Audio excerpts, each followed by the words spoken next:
This episode contains talk and thought of politics. Viewer discretion is advised.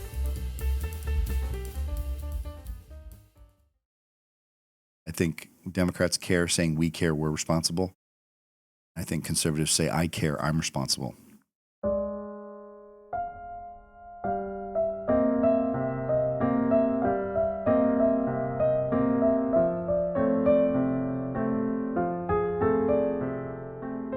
Hey everybody, welcome back to the booth. We are in the sound studio this week, coming at you with the Jeff Heilman Project. What's up? I am Jessica Heilman, and this is my husband, Mr. Jessica Heilman. Jeff Heilman. How was your week? The weather's starting to be nice, and It's starting to get hot. I've got in the upstairs, the way that we've got our house set up, it's like an Iroquois long house. It's long and skinny and tall. And in the office, in my office, which is where Jessica and I sleep, we sleep in the office. We have our bed in my office. The office is up and on the east side of the house, and most of the action takes place downstairs on the west side and downstairs on the south side of the house. So the good news is I have quiet. The tough news is that sun just bakes my office all day. And so in the wintertime, it's fine. We just run the heater. But in the summertime, the air conditioning, I need a space air conditioner. yeah, you have to have a window air conditioner. So we have one. It's I think it needs a healing right now, but it's doing okay. It definitely keeps it cold enough to where I have to turn it off 2 or 3 times. I think those things are only like $120. I mean, or less. So we can afford those now. Thankfully, they don't need to last forever.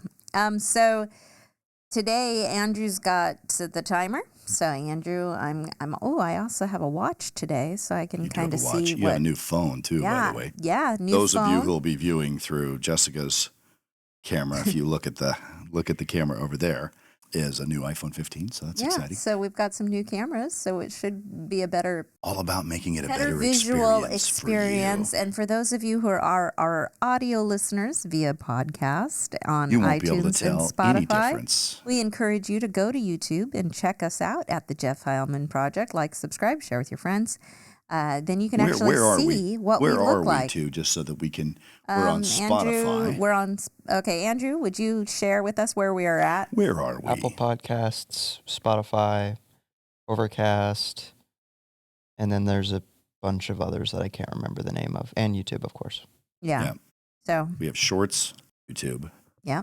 And we have the long form videos as well. And then I also started doing, on Saturday, the Saturday snippets with Jeff for 5 minutes each Saturday morning, just giving you a little extra love in the middle of the weekend.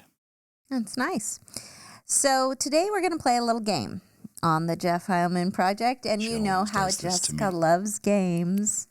I'm a part of 3 podcasts. 4. Well, we 5. record. You did 5 last. We record multiple episodes of set podcasts, and all of them are unscripted. So I love it. I mean, I do some of them. I have the question, but then we talk totally off script about the subject matter.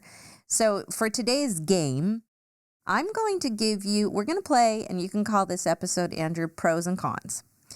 But this is the challenge: is I'm going to give you either pro or con, and I'm going to give you the topic, and you have to be pro that and tell us what you could see that's pro regarding it, or you have to say what's Andrew gave me a little con grimace regarding it. Okay. So here's your topic, and you are like, it's basically a debate. When you go to school and you have to be a debate, you get your, are you for this or are you against that? So here's your first one. Pro having a job. What are the benefits? What is pro about having a W-2 job? You have linearity in income above a dollar amount of 0, which can have linearity in income, consistency in income at 0 when you're unemployed. When you have a job, at least it's above, right? W-2 job will give you work to do that takes your mind off of being broke, which is important as you're building wealth. You have to get your mind off of your problems and onto serving people. And that tends to create momentum about how you could create more service for more people.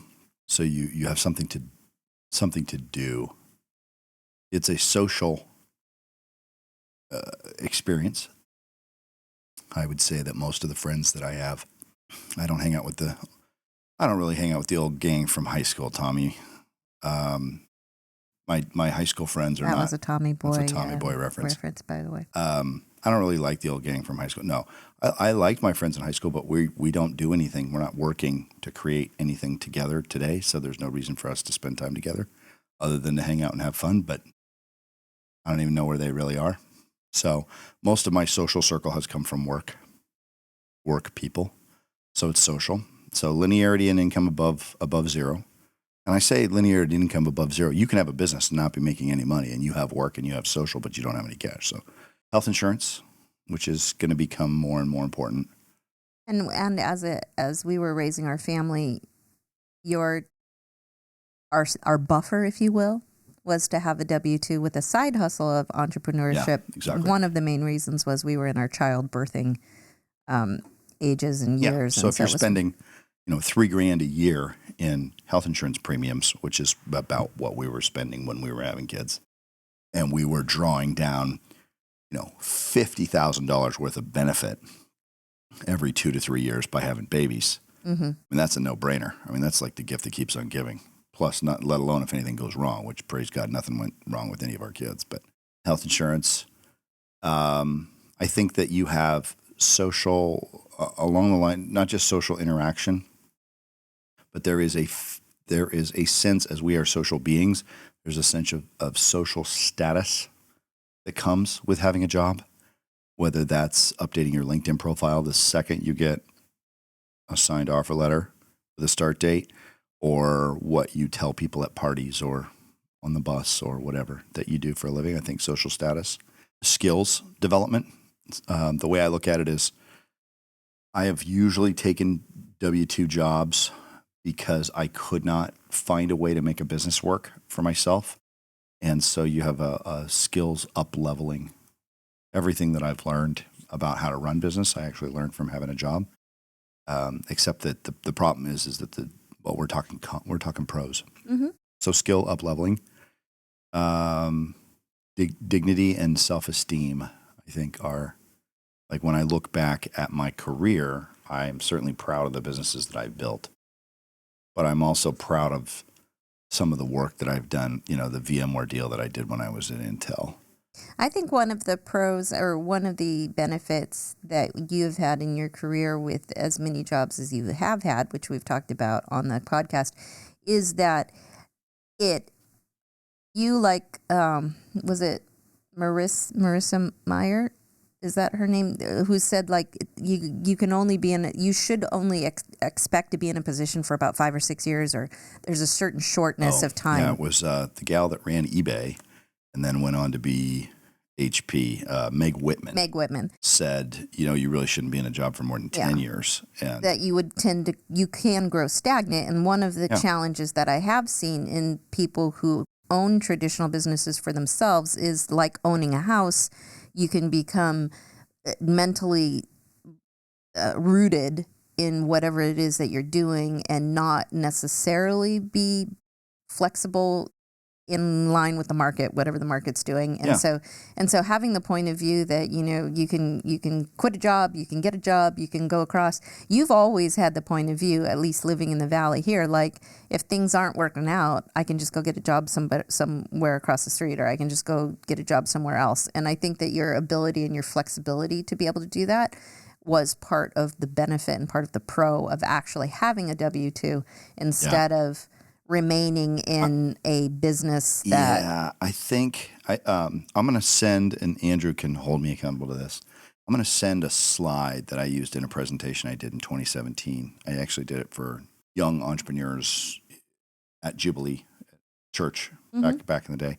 Another aspect of it, too, it's not just the social status. It's not just the skill up-leveling, and it's not just your social interaction and feeding the emotional beast, but it's also the value of your network. And in this slide, which I'll have on the screen probably somewhere around here, I'll show that in the first 10 years where my income was sub $30,000 a year, I had no network and I had to go and find all of those jobs. And in the last 20 years where my income has been on the average over 10 times that much, I have not had to look for work at all. All of those jobs have found me. Mm-hmm. So you think about, would you rather be beating the pavement to go find a job making 30 grand a year, or would you rather have a plethora of jobs that just continue to beat you down, and the moment that you're ready, you accept? Like I already had two, not formal offers because I'm not interviewing or looking right now, but I had two guys who took jobs in the last couple of weeks who both said, I could get you a job here. Just one phone call at companies where maybe I'd make more than what I'm making right now. And they're certainly growing and there's stock options and all that stuff. So having that network be built out from doing a job for a really long period of time is an advantage to having a W-2 job. Okay, so falling in line with your, what do you call it, your top three when you have somebody, Three smart things. Three smart things. Okay, so give Thanks me to Scott Rosecrans. So let's say, idea. what are three smart things about having a W-2? Three smart things are linearity of income, health insurance benefits, and dignity and skill up-leveling. Okay. What's three smart things about being a business owner versus your the W-2? Three smart things. Because you just listed, it's a listed great a bunch, exercise and then I of the benefits. chopped it. Yeah. I think that the number one benefit of being a business owner is autonomy, which is that you get to do what you think is right. And for a lot of listeners out there, that might be scary as F. You may not feel like you know what to do. And being in a job where you have a manager who can tell you what to do, if you feel like you need a manager to tell you what to do because you don't always know, or you need a covering, there's nothing wrong with that. And I'm not trying to come across as judgmental or frowning upon those situations. However, in the natural growth process for anybody who is in business, my opinion is that everybody will get to a point at some time in their career where they realize, you know what? I don't need somebody telling me what to do. I want to be able to do things my way. I want to manifest what I believe is the right thing to do for customers, and I want to do it my way. And I'd rather work 100 hours a week for myself than 40 hours or 50 hours or 60 hours a week for somebody else, simply for the fact that I can do things, at my own, manifesting my own thoughts. So I think autonomy is probably one of the top three. Another one is no limit.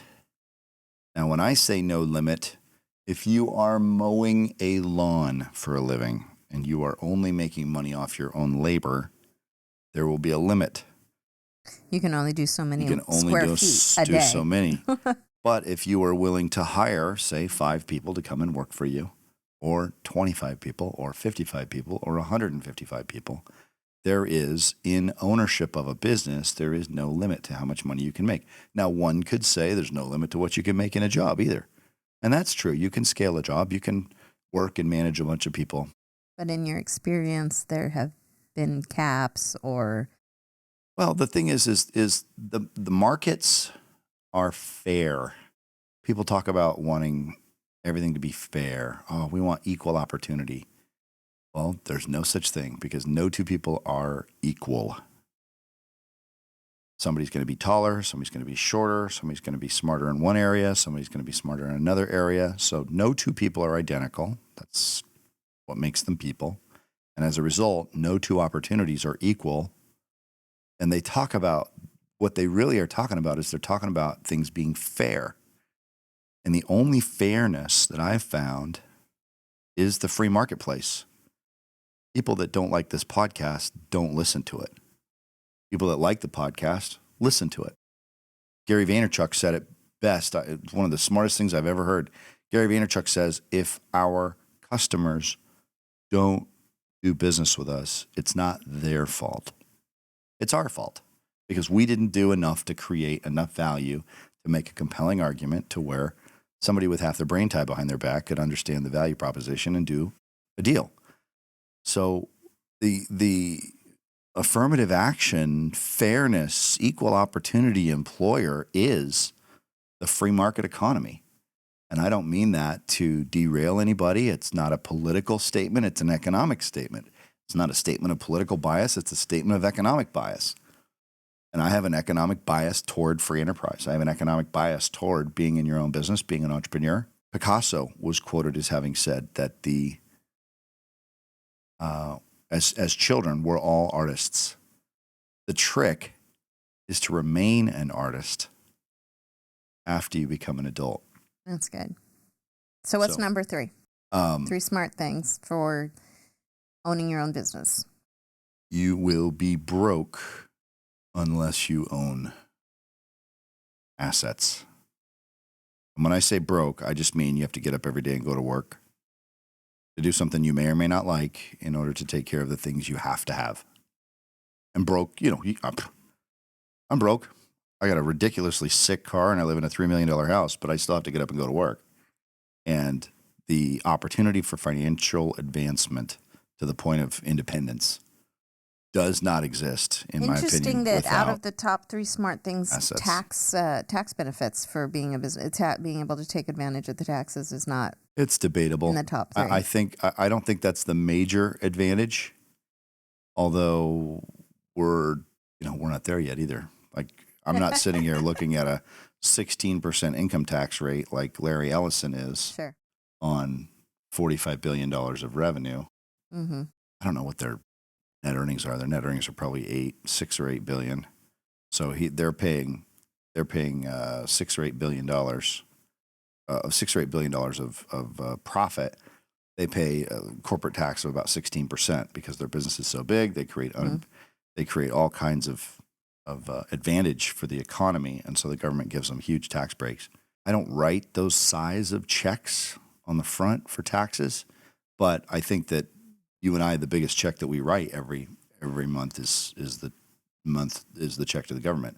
Yeah. So I think taxes are a major advantage, but I don't care about taxes if I have no limit to my income and produce passive income and can live life on my own terms. If I was a Beatle and I paid 95% tax, which is what the Beatles paid for most of their busiest years, they're still financially independent, can do whatever the heck they want to do, and they're creative and all that stuff. So taxes, it is an advantage, but I don't think I would put it in the top 3. Okay, so what were your top 3 for a job? Top 3 for a job were linearity in income, above zero. Health insurance subsidy, which for people who are broke that have a job, health insurance. Or having a young family, dentist, all that stuff. It's like you need it. Like if somebody's going to give me $3,000 a month in health insurance subsidy when I'm broke. Yeah. I mean, even now, like we need it. Silvos probably puts $2,000, $2,500 in for our 500, whatever the numbers are. And then number 3? And number 3 is skills up leveling and dignity and a sense of self-worth. So part of the reason why everyone that I'm encouraging Jeff to go through these things is these are the types of things we would suggest you look for when you are looking for a job. Is there the ability to have linearity? How is the health insurance? How is the health benefit packet, especially when you have young children or if you've got pre-existing conditions? And then also, do you have the opportunity to level up your skills? Is there growth when you're looking? So the reason why we're playing this little game, pros and cons, and the next 2 are actually going to probably be more controversial than the first, whether pro-job or pro-business, knowing that you are listening to an entrepreneurial podcast, is that... If you're not an entrepreneur, it doesn't mean you can't listen. Well, but if you're offended... Last week, you had a very... That's not the goal. Last week, you had a really great conversation with one of your friends, and they're going to remain anonymous. And what I found the most gripping about your conversation that you had with him was that the importance of being able to understand from both points of view in a conversation and in a relationship. If you have someone that is just like adamant and you can't see it from where they're coming from, the tendency is to become very blind and to become very judgmental and to become very lonely and to become very sad because you cannot see it from the other person's perspective and the other person's point of view. I've found that in your dealing with people as part of Jeff Heilman and the Jeffersons, as we like to coin it. I did not make that up. I call it the Jeffersons. That's a Jessica-ism. Having the Jeffersons that you possess in your ability to relate to people, to be able to be, in a sales professional and in relationships. I wouldn't call me professional, ma'am. Is your ability to be able to see things from the other person's point of view and the other person's perspective. And so you said compelling argument. Like, I want to be able to have people that listen to this podcast and to be able to say, I want to listen more to that because he isn't all right-wing conservative Joe Rogan necessarily. Nothing against Joe. I'm just saying very, very one-sided point of view cannot potentially, as the listener, does not hear your heart to say that you can see it from any other point of view. And there are a lot of other people. I don't mean to throw Joe. I mean, there's Dave Ramsey. There's a lot of Joe people. Rogan. There are a lot of he's got a lot of cool stuff that he's done. Podcasts where the person behind the podcast has made their name being labeled as this person, this strong personality that is geared to this direction. Yep. Which is why we're playing this pro-cons game. So the next one I would like you to go through, and then we will do 3 smart things, and then we will address the other side of perspective. I'm getting nervous. Pro being a Democrat. Pro being a Democrat. You have an uncanny ability to be able to. I think that fluid. I think this is a really good exercise. Yeah. I think that what a Democrat means different things to different people. I'm going to try to empathize for what my friends who are Democrats think that being a Democrat means to them. Doesn't mean I'm right, by the way. So the haters, I'm making my best effort I know. here. If you turn this off, if you turn it off, I'm just saying, I'm not turning you off. You're turning me off. I think that the big benefit of being a Democrat from the position of those that we love who are Democrats is that I think there is a social. What was the name for when you were wearing a mask? It was called like social something. It was like a currency or there was a name for it. Like it's an acceptance or there's a name for it, and I can't remember what the name for it, but it was something like you get to show that you care, right? Yeah, because the way that the Democratic and let's face it, the way that it is. The way that we interpret more, if you can look at it from both points of view, is a very caring.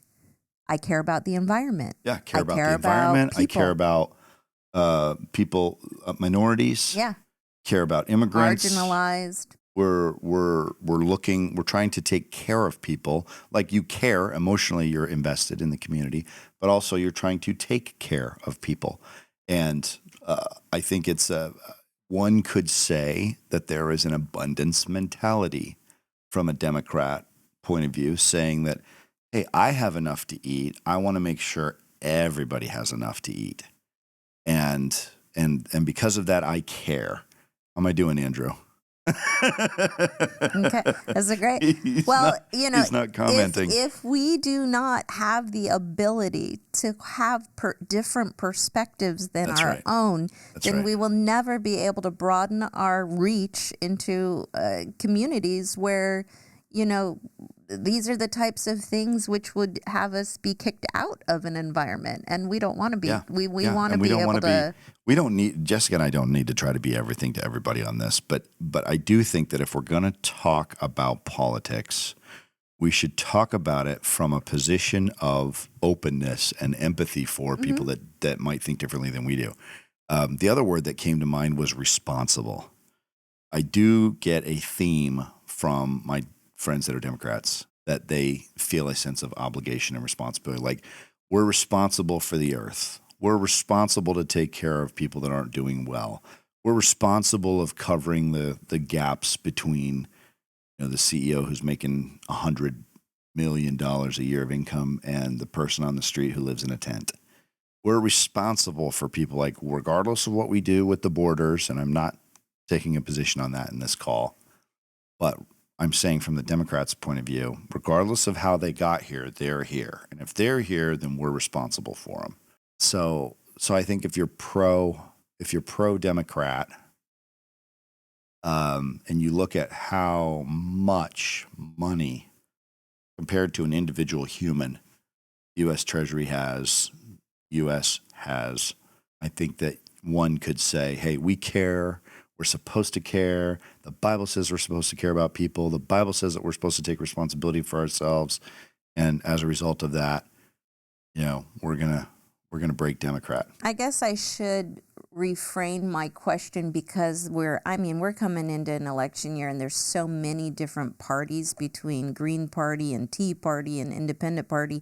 I think I would like to refine my statement as to pro-liberal and then pro-liberal versus conservative, because I think that it's easy to say Democrat and Republican, but then there's also all of these other parties that are, then it becomes just a matter of issues. It's particular issues and where you stand on issues. And I'm less interested in saying, let's talk about issues because that's, there's very clear to us, at least, black and white with issues. That's a campfire explosion. Exactly. Waiting to But happen. if we look at like liberal versus conservative, if you would define liberal, a liberal person is definitely, as you could see these three, it would appear that they are socially, they're very accepted, they seem socially aware, socially responsible, extremely responsible, and can be very caring with a heavy theme on empathy. That's right. And it is their and I would say awareness, desire to have this. It's their unity. That is what do we get? We all have to be equal.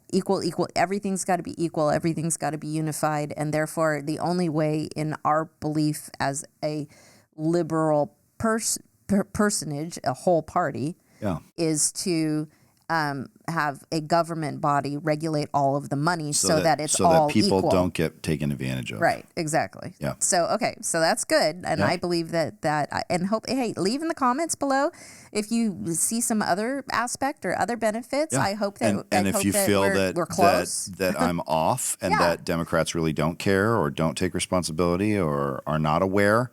Yeah. If you're from the Democratic side, if you feel like that's somehow not being kind, which we're trying to be kind, right? Number one rule of the podcast: don't be an asshole. Then call us out on it. But I think that's a safe and comfortable compliment to our Democratic brothers and sisters. So now give me 3 smart things about being conservative. What would you say?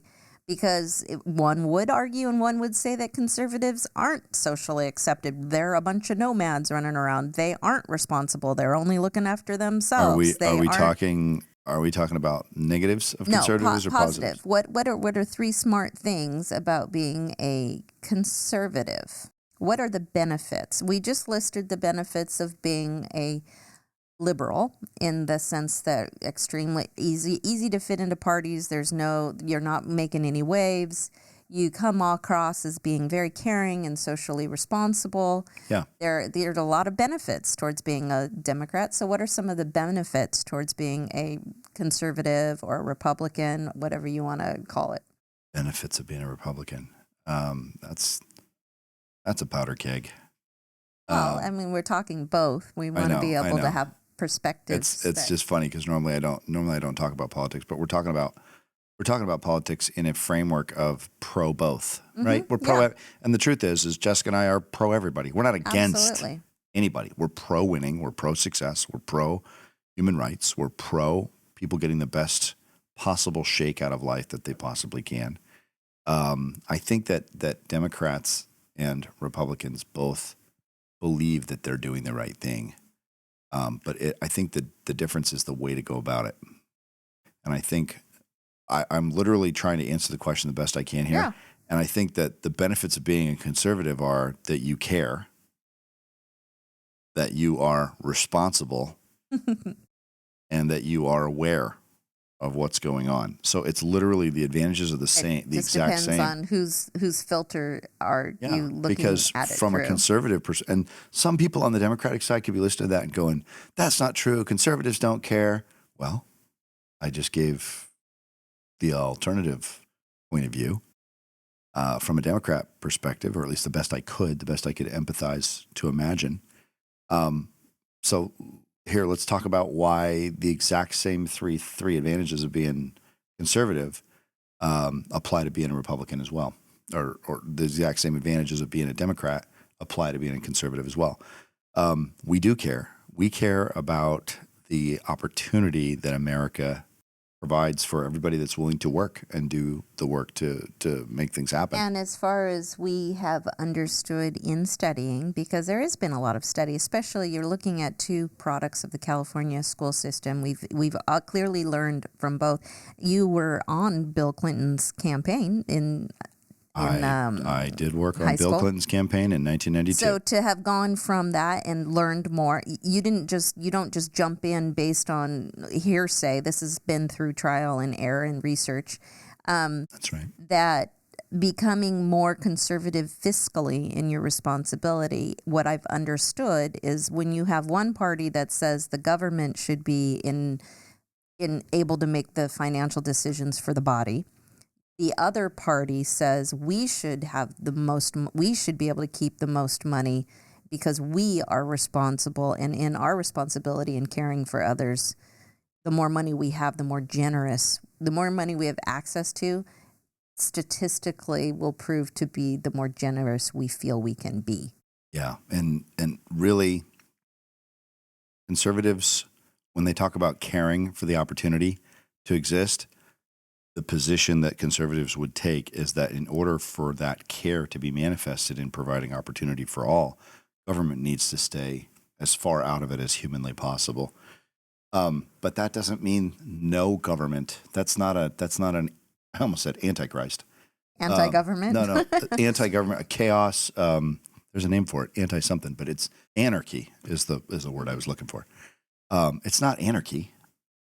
It's government legislation in place in order to protect the Constitution, which is life, liberty, and pursuit of happiness. Every conservative person that I've met has a high regard for police force, judicial policies, and being able to have a court system that does its job properly, and prison systems, and being able to be able to contribute, and feels it an honor to be able to contribute to these. And even I think that the more conservative people that I've met that believe the least amount of government intervention is better are the ones that seem to do more fundraisers and contributions. The more money they have, the more able they are to contribute to. That's right. Yeah, and stats will show that for every dollar that somebody doesn't pay in taxes, they're gonna contribute more, a higher percentage of their overall dollars. What about next would be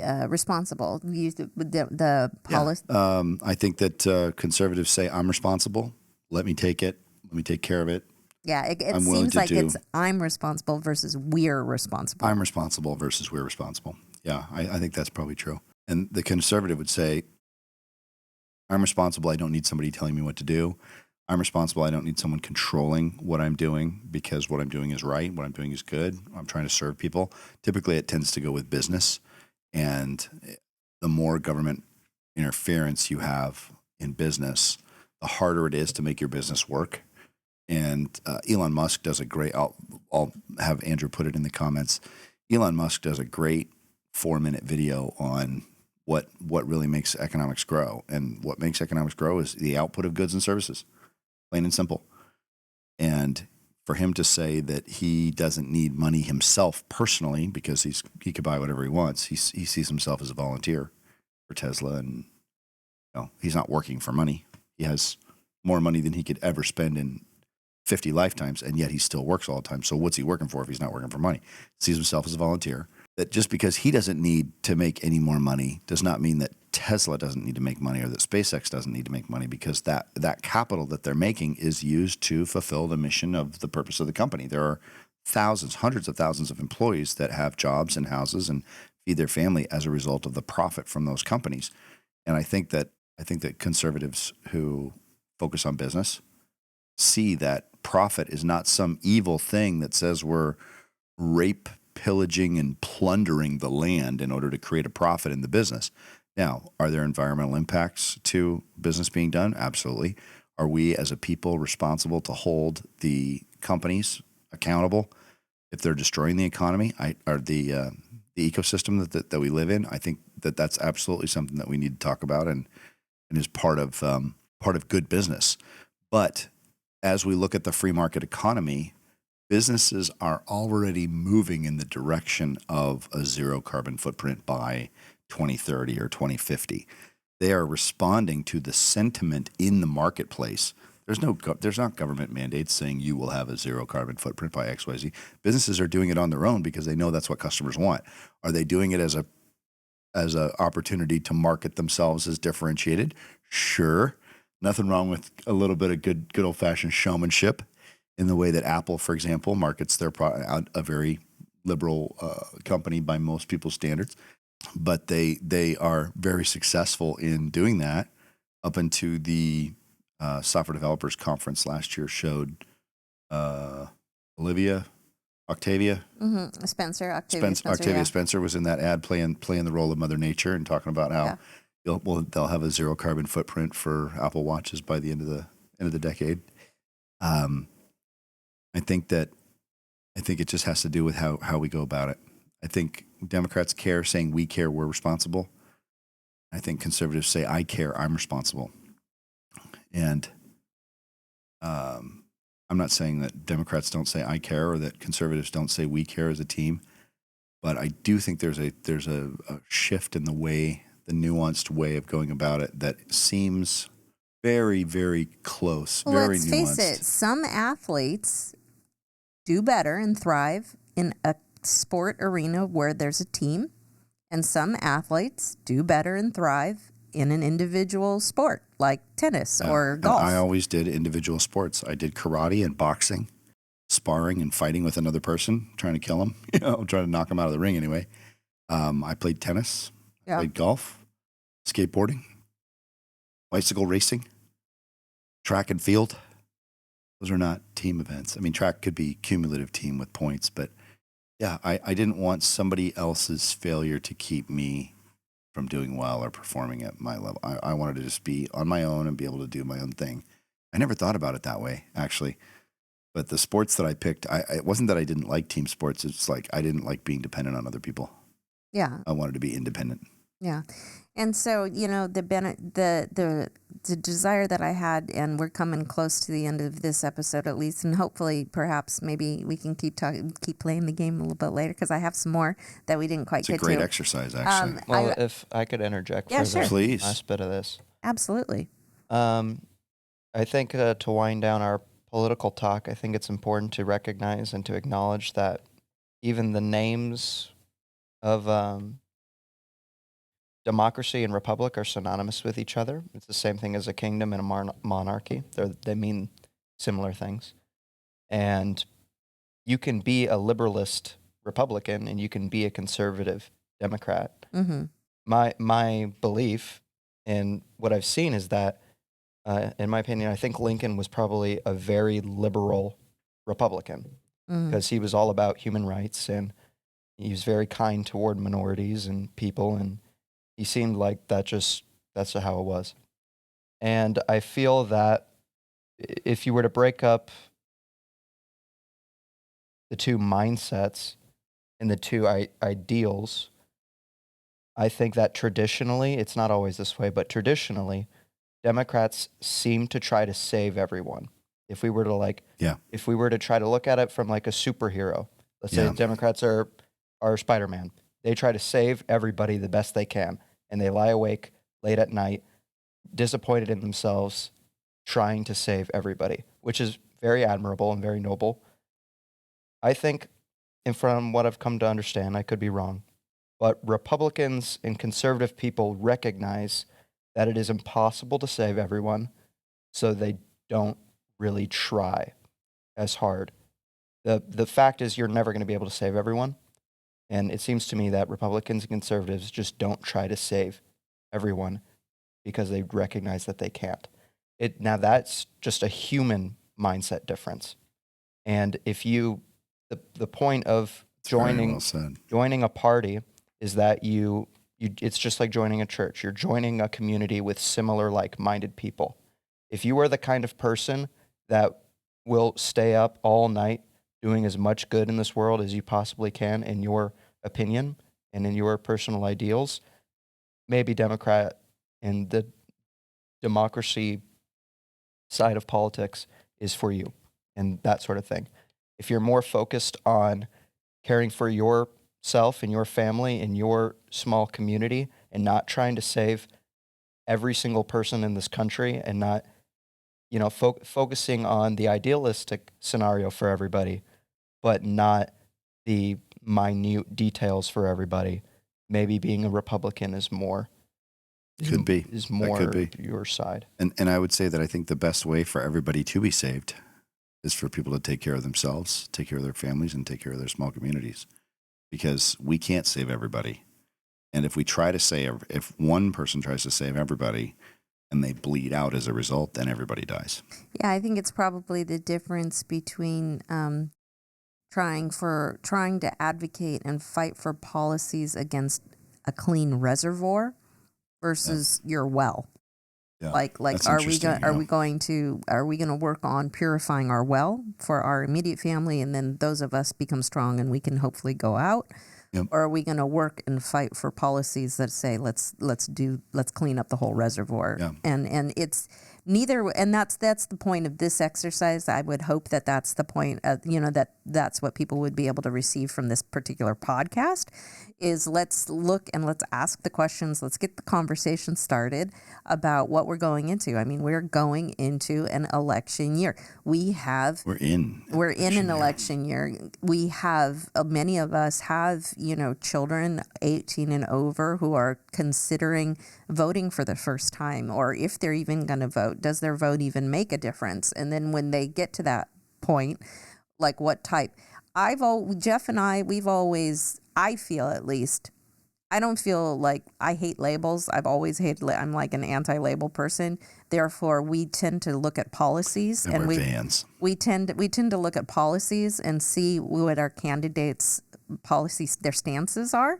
Because if there's somebody that has a stance with a policy that I agree with, then I don't care what party they belong to. I'm going to go based on policies, and I'm going to go based on where they're, biblically or morally where they stand over necessarily what their party is. And so that's part of this exercise is let's just remove labels if we can, and let's look at it from all the different aspects. Let's look at this diamond from all the different facets and then make educated decisions based on multiple points of view versus listening to just one particular.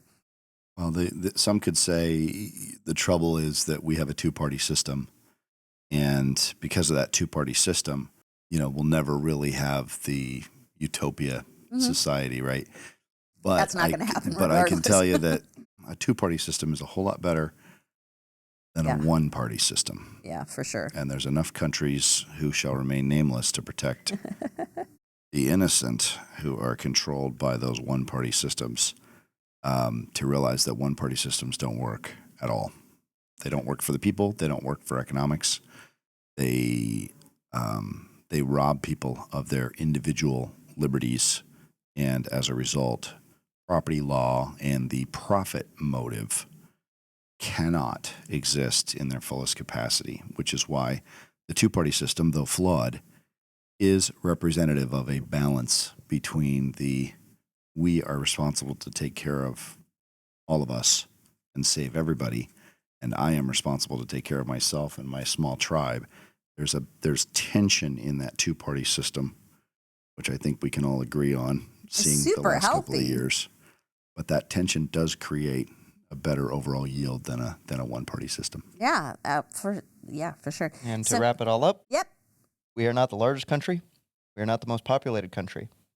But for some number of hundreds of reasons, we've become the number one leading power in the world Over 100 years. for over 100 years. So something we're doing has to count for something.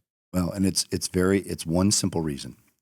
There are a lot of things that make it better, but the true benefit to the free enterprise system that we have in the United States is that because of the Constitution and because of our system of government, there is the enforcement of and legislation for protection of personal initiative, protection of property law, and protection of personal freedom, regardless of political affiliation. Those protections, which we're watching in the court trial right now for Trump, as an example. I'm not taking sides on this. I'm just saying it's a fascinating example that the judicial system in this country, the legislative branch, the judicial branch, and the executive branch working together at both the state and local level and at the federal level do protect proper process to take place, with the benefit being the protection and enforcement of property law and personal initiative being saved, being protected. Because someone's ability to have initiative and then from that initiative produce a profit, which turns into property, because that initiative and property are protected, the incentive for personal initiative based on the profit motive is saved. It is the personal initiative backed by a profit motive and the protection of that profit motive, of that liberty to initiative, and of the security of that property itself, which is single-handedly responsible for the prosperity that this country has enjoyed. There isn't any other reason. Wow. Now, granted, the enforcement of that is done based on a deist forefather Point of view. belief that God protects these liberties and creates them for our own enjoyment. So it's not to say that God doesn't have a role in this, but if you look at the pure economics of this business, of this business of government producing the most productive and lucrative economy on earth, it is simply the protection of personal initiative and property law that defends and upholds the profit motive in the individual person's heart and mind and consciousness. That is what creates the wealth we enjoy and the power, economic power, influence, and might of the United States. Well, everybody, we hope that you found this episode of the Jeff Heilman Project entertaining. I feel like we should play a little God Bless America. And we just pray and hope that all of you that are listening will be able to consider and have these engaging conversations between you and your spouse and your families over the dinner table about all manners of things. I sure hope you talk about America, folks. And if where you talk we're about going. America, you're going to learn about it. And if you're not listening to if you're listening to this outside of America, leave us a comment below and let us know. If you're not from America, come on over with your comments to YouTube and let us know what you think. Thanks Good for being night, with us, everybody. Have an awesome rest of your week, and we'll see you next time on the Jeff Heilman Project. See ya.